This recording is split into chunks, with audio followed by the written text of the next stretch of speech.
aerospace. It's become one of the hottest themes in this market. And because neither Boeing nor Airbus can make new planes fast enough, the airlines need to spend big to maintain their existing fleets. Which brings me to an old friend of mine, AAR Corp, an independent provider of aftermarket parts and services for both commercial and aviation government customers, too. These guys reported after the close today they delivered higher than expected sales, 15-cent earnings beat off a $1.03 basis. Management also raised its full-year organic sales growth. That's the one I really care about. So let's take a closer look with John Holmes. He's the chairman, president, and CEO of AAR Corp. To learn more, Mr. Holmes, welcome back to Mad Money.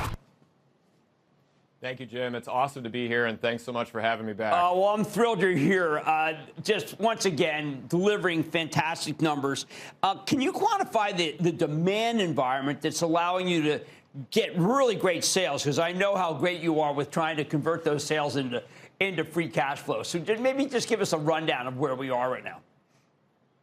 Absolutely. And thanks again for having me. And just to remind everybody, we operate in the aviation aftermarket, as you said, and we do three things. We sell parts, both new and used. We offer maintenance services to maintain individual aircraft parts as well as whole aircraft. And we also sell software that allows over 100 airlines around the world to buy and plan for the parts and maintenance that we offer. And that's all working together and help deliver the results you just mentioned.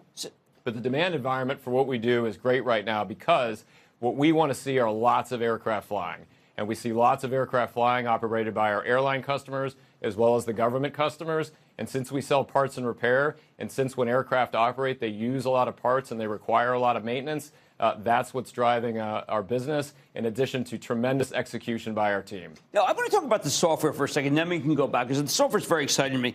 Traxx software, yeah. I want to dig a little deeper in this because it looks like the revenue is growing pretty rapidly. And that may be the third leg of the stool that's probably the most exciting for our viewers. Yes, and I appreciate you mentioning that. We've been at this software strategy since we acquired this company called Traxx, which is a software company that provides maintenance ERP systems to airlines.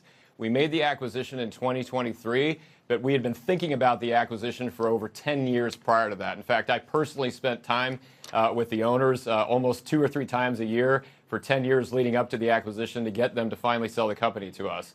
And what we see is this harmony between the software that they provide and the hardware, if you will, that we provide selling parts and repairs. And what a maintenance ERP system does for an airline is it runs every single element of an airline's maintenance operation. Every single piece of inventory that's on the shelf, every single piece of inventory that's on an aircraft, where it's repaired, what it does, all of that is managed through Traxx. And Traxx has over 100 airline customers around the world, and we've been helping Traxx to grow. Since we made the acquisition in 2023, we've gotten them into Singapore Airlines, we've gotten them into Cathay Airlines. We just announced yesterday they're in Thai Airways.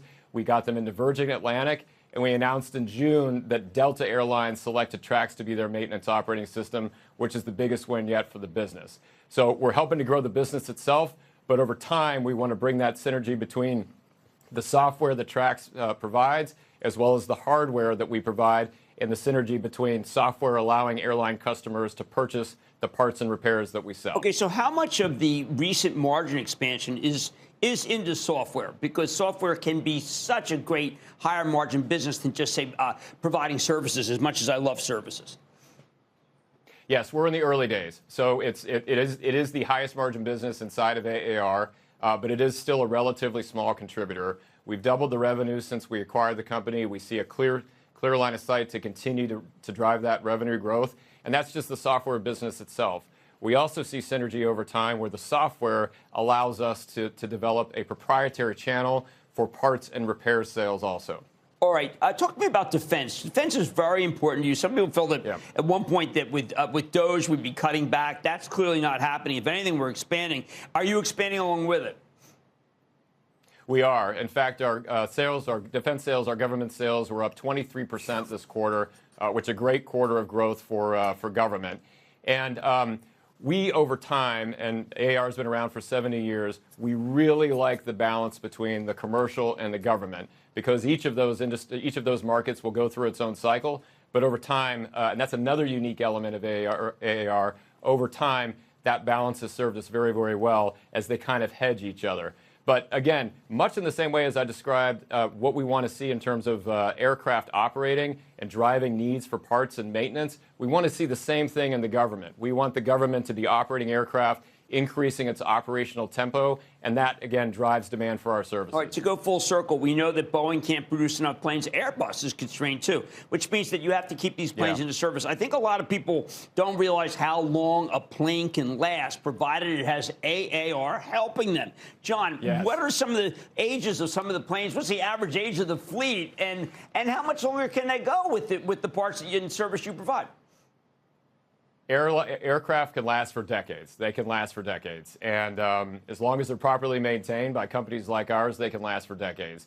And that dynamic that you just described, where demand is exceeding supply out of Airbus and Boeing, is expected to continue at least and through the end of the decade.